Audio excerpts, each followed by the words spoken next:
এই বাংলাদেশের বাইরে নতুন কোন বাংলাদেশ হতে দেওয়া হবে না। এই বাংলাদেশ হচ্ছে কারাগারের বাংলাদেশ।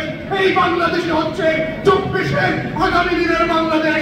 সেই বাংলাদেশ গঠনে আজকেও দেখতে পাচ্ছি বাংলাদেশের রাজনৈতিক দলগুলো সংস্কারে বাধা দিচ্ছে, দ্বিমত পোষণ করছে। এটা 1400 শহীদের পক্ষে, গণ অভ্যুত্থানের পক্ষে শক্তি হওয়ার কোন লক্ষণ না, এটা গাদ্দারির লক্ষণ এবং আওয়ামী ফ্যাসিবাদ। তাই সবাইকে স্মরণ করে দিতে চাই, 1400 শহীদের রাজনীতি করে আওয়ামী পড়া করবেন, 1400 শহীদের নামে দিল্লির গোলামি কায়েম করবেন, 1400 শহীদের নামে বাংলাদেশে আওয়ামী লীগকে পুনর্বাসন করবেন, 1400 শহীদের রক্তের উপরে দাঁড়িয়ে গণ অভ্যুত্থানের কর্মসূচি পালন করতে করতে বাংলাদেশে সংস্কারের বিপক্ষে দাঁড়াবেন।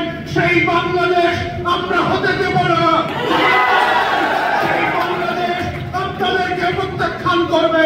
যারা আওয়ামী লীগকে, শেখ হাসিনাকে, শেখ পরিবারকে প্রত্যাখ্যান করেছে, শেখ পরিবারের মূর্তি ভেঙে ভেঙে যারা আওয়ামী লীগের রাজনীতিকে নাই করে দিয়েছে, আপনারা বাংলাদেশের রাজনীতিতে নাই হয়ে যাবেন।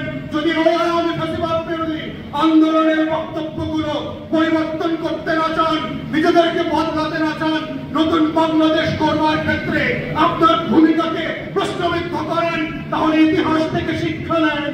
ইতিহাস বারবার হাসিনার মতো করে গোলামদেরকে আজাদির লড়াইতে লেন্দুক দর্জির মতো পালিয়ে দাঁড়াবে।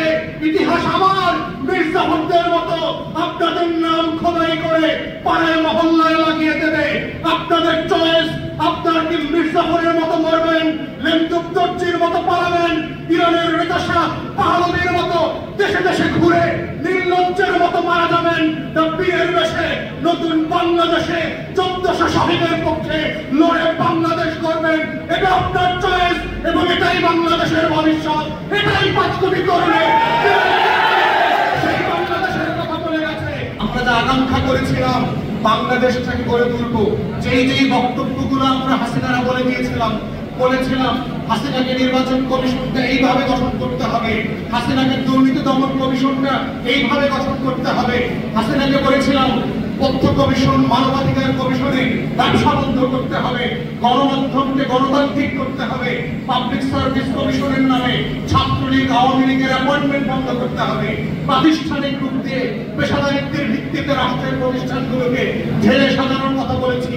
সেই শব্দ আকাঙ্ক্ষাকে, সেই দাবিগুলো যখন হাসিনার কাছে করেছিলাম, আজকে সময় এসেছিল, সুযোগ এসেছিল সেগুলো আমাদের হাতে বাস্তবায়ন করবার।